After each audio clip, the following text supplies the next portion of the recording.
इतिहास का सबसे ताकतवर जानवर कौन सा है? जिस पर बाकी कंफ्यूज होकर बताता है उसके फादर के अलावा साइबेरियन टाइगर और लायन। कैप्टन बताता है इतिहास का सबसे ताकतवर जानवर टी-रेक्स डायनासोर है। कैप्टन उसको एक न्यूज़पेपर देते हुए ये बताता है कि ये आदमी टी-रेक्स से भी ज्यादा ताकतवर है और वो चाहता है बाकी इससे जरूर मिले। अब पास्ट में दिखाया जाता है कुछ खोजकर्ताओं को रॉक सॉल्ट में टी-रेक्स डायनासोर और एक इंसान एक साथ मिले हैं। Nobel prize winner professor Albert Wayne ये बताते हैं कि अब तक सबको ये लगता था कि इंसान इस धरती में 7 बिलियन सालों से है, लेकिन असल में वो जुरासिक युग से है। और इस खोज के बारे में किसी को पता नहीं लगना चाहिए, क्योंकि ये खोज सारी थ्योरीज को गलत साबित करेगी और इतिहास पे सवाल खड़ा होगा। उनका साथी एलन सवाल करता है क्या पिकल फिर से जिंदा हो सकता है, जिस पर प्रोफेसर पेन बताता है सन 2000 में न्यू मैक्सिको के प्रोफेसर रसल बिरलैंड को खोज के दौरान पानी की कुछ बूंदे सॉल्ट रॉक के रूप में मिली, जो कि लगभग 250 मिलियन साल पुरानी थी। जांच के दौरान उन्होंने पाया कि असल में समंदर का पानी है, जिसमें 250 मिलियन साल पुराने माइक्रो ऑर्गेनिज्म संरक्षित है। प्रोफेसर ने उन्हें सही तापमान में रखकर सही न्यूट्रिशन दिए और लगभग 120 दिन बाद वो वापस हिलने लगे। पिकल के शरीर में कई सारे पल्स इलेक्ट्रोड्स लगे हुए हैं और उसे जुरासिक युग के अनुसार एक उपयुक्त तापमान में रखा गया है। प्रोफेसर पेन उसे 90 दिनों से जिंदा करने की कोशिश कर रहे हैं, पर अभी तक उन्हें कोई कामयाबी हासिल नहीं हुई है। एलन को चॉकलेट खाते समय मीट खाने का मन करता है, तभी उसे आइडिया आता है और वो भागते हुए लैब जाता है जहाँ टी-रेक्स डायनासोर को रखा गया था। प्रोफेसर पेन ये देख के चौंक जाता है कि पिकल के पेट में टी-रेक्स डायनासोर के टिश्यू मौजूद थे, जिसका मतलब है पिकल ने टी-रेक्स का शिकार किया था। उत्साह से भरा एलन टी-रेक्स का मीट पकाने लगता है, जिसकी महक से 200 मिलियन साल की लंबी नींद में सोया हुआ पिकल आखिरकार उठ जाता है। पिकल को सामने पाकर एलन के होश उड़ जाते हैं और वो बुरी तरह घबरा जाता है। पिकल उसकी प्लेट में पड़ा मीट एक ही बारी में निकल जाता है और उसे सूंघने के बाद वहाँ से जाने लगता है। एलन ड्रॉअर में पड़ी हुई गन निकाल लेता है। पिकल खतरे को महसूस करता है और गुर्राते हुए एलन की तरफ बढ़ना शुरू करता है। ये देख के वो उस पे गोली चलाता है, लेकिन पिकल तुरंत ही उसके पीछे आ जाता है। एलन घबराते हुए उस पर कई गोलियां बरसाता है, लेकिन पिकल पर इसका कोई असर नहीं होता। वो उन 9 mm की गोलियों को तेजी से सीधा एलन की तरफ फेंक डालता है, जिसमें से एक गोली उसके कंधे में जा लगती है। एलन जान बचाकर भागने की कोशिश करता है, लेकिन पिकल उसे पकड़कर सीधा दीवार की तरफ जा फेंकता है। एलन किसी तरह बचते हुए लैब की गेट के पास पहुंच उसे खोलने लगता है, पर इतने में ही पिकल वहां आ जाता है। पिकल की नजर लैब की गेट के अंदर जाती है और वो एलन को छोड़ सीधा लैब के अंदर जाता है, जहाँ टी-रेक्स को पाकर वो गुस्से से चिल्लाने लगता है। इस मौके का फायदा उठाकर एलन उसे लैब में कैद कर देता है। अब उस बिल्डिंग को पुलिस चारों तरफ से घेर लेती है और पुलिस को बुलाने के लिए प्रोफेसर पेन एलन को बुरी तरह डांट लगाता है। इतने में गुस्से से भरा पिकल बिल्डिंग की दीवार तोड़ बाहर निकलता है और पुलिस की गाड़ी को उठाकर तबाही मचाना शुरू कर देता है। अब पुलिस ये झूठ बोलकर आर्मी को वहाँ बुलाती है कि एक आतंकवादी न्यूक्लियर वेस्ट आइसोलेशन प्लांट में घुस गया है। आर्मी इस मिशन में जाने के लिए खुश थी, क्योंकि ये सही मौका था जब वो अपना हाल ही में तैयार किया गया नया हथियार मल्टीपर्पज बैटल मशीन टेस्ट कर सकती है, जो कि कई सारे शेरों का सामना, मिलिट्री टैंक्स को तबाह, यहाँ तक कि एक स्वेटर भी बुन सकती है। प्रोफेसर पेन आर्मी के ऑफिसर से ये विनती करता है कि पिकल का जिंदा रहना मानव जाति के लिए जरूरी है और इसकी जान किसी भी देश के प्रेसिडेंट से कई ज्यादा कीमती है। नोबेल प्राइज विनर होने की वजह से आर्मी का ऑफिसर उनकी बात मान लेता है और पिकल को ना मारने का वादा करता है। अपने युग को इस नए युग से बचाने के लिए पिकल मल्टीपर्पज बैटल मशीन का सामना करता है और एक ही पंच में उस मशीन को तोड़ डालता है। कैप्टन इस बात से हैरत में आ जाता है कि दुनिया के सबसे ताकतवर और महान यूएस आर्मी एक जंगली आदमी को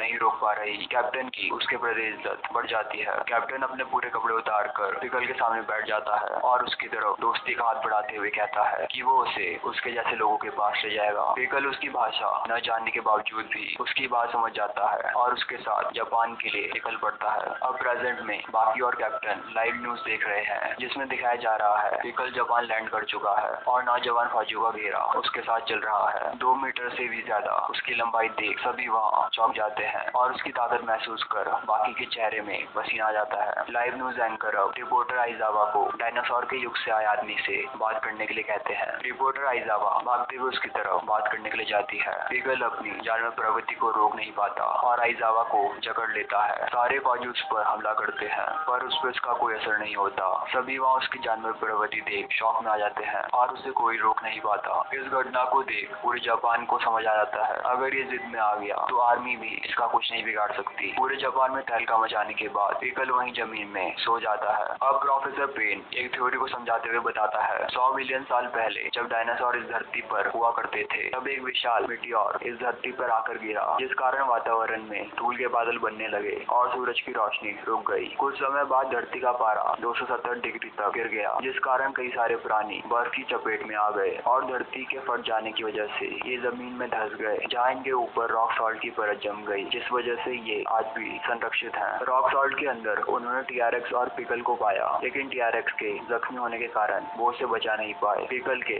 दूसरे युग से होने की वजह से उसके लिए इस युग के नियम और कानून उसकी समझ से बाहर है, इसलिए वो सही गलत का फर्क नहीं समझ सकता। अब मिलिट्री बेस के गेट के बाहर जनता पिकल के खिलाफ प्रोटेस्ट करती है। तभी अचानक युजिरो हानमा वहाँ आकर गेट की तरफ बढ़ता है, जिस पर फौजी उसे आगे बढ़ने से मना करते हैं। वहीं रेट्सू चुपके से मिलिट्री बेस में घुस जाता है। अंदर जाके वो पाता है कोशो भी यहाँ पहले से मौजूद है। अब जैक पानी के अंदर से, डोगो डायनासोर के अंदर से और एक एक करके सभी फाइटर्स गोकी, कात्सुमी और जाकू निंजा की तरह चुपके से बाहर निकलते हैं और सभी फाइटर्स यहाँ पिकल को देखने आए हैं और मौका मिले तो वो इससे लड़ना भी चाहेंगे। वहीं बाहर युजिरो की बॉडी से निकल रही आग को देख अचानक से दोनों फौजी आपस में एक दूसरे को मारने लगते हैं और तीसरा फौजी उन्हें रोकने के बजाय खुद को मारने लगता है। ये देख के प्रोटेस्ट कर रही जनता चौंक जाती है। युजिरो गेट के पास आकर उन्हें रुकने का ऑर्डर देता है और तीनों फौजी रुक जाते हैं। युजिरो बताता है उनका फैसला सही था, अगर वो लड़ने के बजाय भागने का फैसला करते तो वो उनको मार डालता और अगर वो उस पे हमला करने की कोशिश करते तो भी मारे जाते। युजिरो उनकी जान बख्श देता है और गेट को अपने हाथों से बीच से तोड़ चौड़ में अंदर बढ़ने लगता है। अब जैक लात मारकर सो रहे पिकल को जगा देता है। पिकल बड़े आराम से बाहर आता है। वहीं युजिरो के आने से सभी चौंक जाते हैं। युजिरो उसका भविष्य में स्वागत करता है और बाकी फाइटर्स को ये कहकर बेइज्जत करता है कि बदसूरती के सभा की विजेता टीम भी यहाँ मौजूद है। कात्सुमी उसे ये कहकर टोकता है कि उसके कहने का ये मतलब है कि वो उनकी टीम का हिस्सा नहीं है, जिस पर युजिरो ये कहकर उसे अपमानित करता है कि उसकी हरकतों की वजह से कोई भी कात्सुमी को आसपास नहीं देखना चाहता, ना तो वो ना ही बाकी और यहाँ तक कि उसके फादर भी। युजिरो कात्सुमी को ये कहकर और दिलसा देता है कि उसे पता है कि वो पिकल को नहीं हरा सकता, फिर भी वो अपने फादर को खुश करने के लिए यहाँ आया है। कात्सुमी का गुस्सा फूट पड़ता है और वो युजिरो पे किक से हमला करता है, लेकिन वो ये देख के चौंक जाता है कि उसके शू की लेस युजिरो के हाथों में है। वो लेस को उसके मुंह पे फेंक उसे किसी कोने में अकेले खेलने को कहता है। युजिरो पिकल से मिलने के लिए आगे बढ़ता है और ग्लास के बने प्रिजन को सिर्फ चलते हुए बड़ी आराम से पार कर डालता है। युजिरो पिकल को कहता है कि वो पुराने युग का योद्धा है, पर यहाँ लोगों ने उसका नाम अचार के ऊपर रखा है। अगर वो उसकी बात नहीं समझ सकता तो भावनाओं को समझने की कोशिश करे, जैसे एक बच्चा बिना बोले अपनी माँ के प्यार को समझता है। पिकल अपना पेट भरने के लिए सबसे ताकतवर जानवर डायनासोर का शिकार करता था। अगर बात पेट भरने की होती तो वो किसी को भी खा सकता था, पर उसने उस समय के सबसे विशाल और ताकतवर जानवर डायनासोर का शिकार करना चुना। इसी वजह से युजिरो उससे मिलने आया है। युजिरो उसकी तरफ अपना फीस्ट बढ़ाता है। जैसे ही पिकल अपना फीस्ट उसके फीस्ट से टच करता है, उसे महसूस होता है कि युजिरो किसी खूंखार डायनासोर से कम नहीं है और उसकी एक्साइटमेंट तुरंत बढ़ जाती है। वो अपनी ताकत का जोर लगाकर युजिरो को हमला करने के लिए उकसाता है, पर तुरंत ही पिकल हवा में पलट जमीन में जा गिरता है। साथ ही युजिरो को भी पीछे धक्का लगता है। अब पिकल दोबारा खड़ा होता है और ये देख वहाँ सभी फाइटर्स की आंखें खुली की खुली रह जाती हैं। तभी अचानक आर्मी उस बिल्डिंग को चारों ओर से घेर युजिरो को बाहर आने के लिए कहती है। अब यूएस कमांडर हेनरी युजिरो को सल्यूट कर उससे विनती करता है कि वो मानवता की भलाई के लिए पिकल को ना मारे और यहाँ से लौट जाए। युजिरो एक शर्त में वहाँ से जाने के लिए मान जाता है, अगर वो बाकी फाइटर्स को भी वहाँ से जाने दे। आर्मी बाकी फाइटर्स को मिलिट्री बेस से 10 किलोमीटर दूर सही सलामत छोड़ देती है। इसके आगे की स्टोरी जानने